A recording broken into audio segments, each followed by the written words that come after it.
Bismillahirrahmanirrahim. Assalamualaikum. Selamat pagi.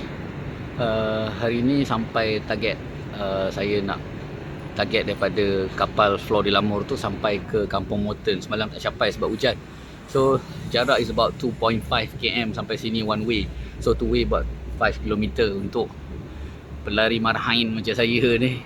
That is good enough lah, just to burn up calories.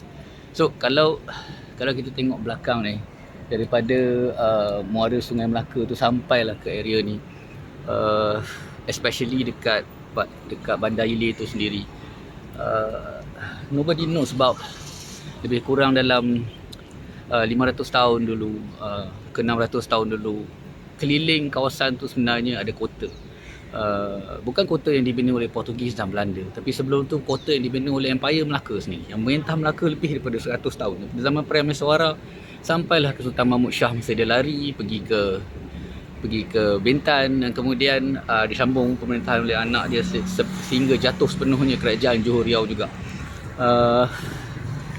Kalau ikutkan kita tengok balik semula pada sejarah tu, yang mungkin kita tak belajar kat sekolah, tapi ada kajian daripada sarjana luar negara, bukan daripada sini saja tapi daripada luar negara.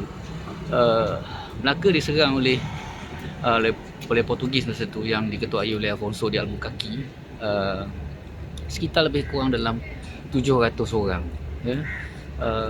Dan kerajaan Melaka masa tu ada lebih kurang 20,000 orang askar. Dalam kajian tertentu dinyatakan ada lebih 3,000 meriam ditemui, tak termasuk senapang-senapang zaman tu lah. Dan juga di sekeliling kota, dan juga yang kalau kita tengok zaman Ottoman, zaman Uthmaniyah, peperangan yang ada benda untuk lempar batu, benda-benda macam tu semua ada. Tapi apa sebenarnya berlaku pada kerajaan Melaka hingga dia jatuh diserang oleh 700 orang untuk menghadap 20,000 orang? Kalau kita tengok balik semula, sebenarnya sejarah daripada dulu, even daripada zaman Uthmaniyah, daripada zaman Seljuk, pergi ke zaman Ottoman, hingga ke zaman pasca modernisme, di zaman sekarang, zaman kita nampak kejatuhan satu empire selalunya berkait rapat dengan beberapa perkara. Antaranya tamaknya kuasa, yang keduanya isu rasuah. Difahamkan waktu kota Melaka diserang, kebanyakan meriam tidak meletup.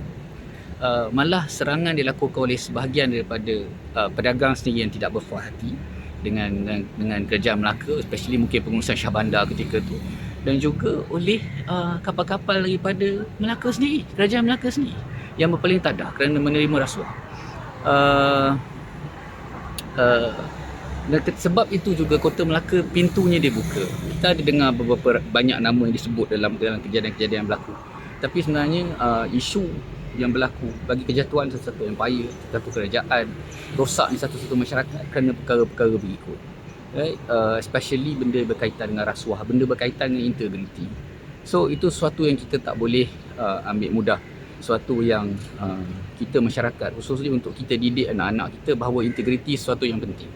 Integriti ni kita buat sesuatu yang betul walaupun ketika orang tak nampak. Kita jelas bahawa Tuhan nampak. Kalau dalam sesuatu benda yang kita buat, sesuatunya akan dinilai, sesuatunya beri impact pada masyarakat, beri impact pada negara, even impact pada keluarga kita. So itu saja perkongsian saya pagi ni daripada berlatar belakang Kampung Moten di Melaka, tempat di mana sebuah empire besar pernah ada di sini. Bukan sahaja menguasai Melaka, tapi menguasai sebahagian besar, hampir seluruh semenanjung tanah Melayu, juga hingga ke sebahagian Indonesia. So ketika itulah, sebelum dijatuhkan pada tahun 1511, harap benda ni menjadi iktibar pada kita. Kadang-kadang berat untuk kita terima keadaan-keadaan begini. Kita jarang nyatakan benda ni dalam pembelajaran dalam sejarah. Kita selalu nyatakan bahawa kebaikan suatu empire, tapi kita jarang menyatakan keburukan suatu empire dan kenapa dia jatuh. Sedangkan benda tu kita patut belajar untuk kita jadi iktibar untuk kita hadapi hari muka. So ingat, macam dalam salah satu perkara yang antara perkara yang menyebabkan jatuhnya sesebuah kerajaan, empire, kerana rasuah, kerana tidak menguruskan masa dengan baik, dan juga isu berkaitan dengan isu akhlak, dan juga dalam masa yang sama jangan lupa disebabkan oleh Cinggi. Okay. Assalamualaikum warahmatullahi wabarakatuh. Bye.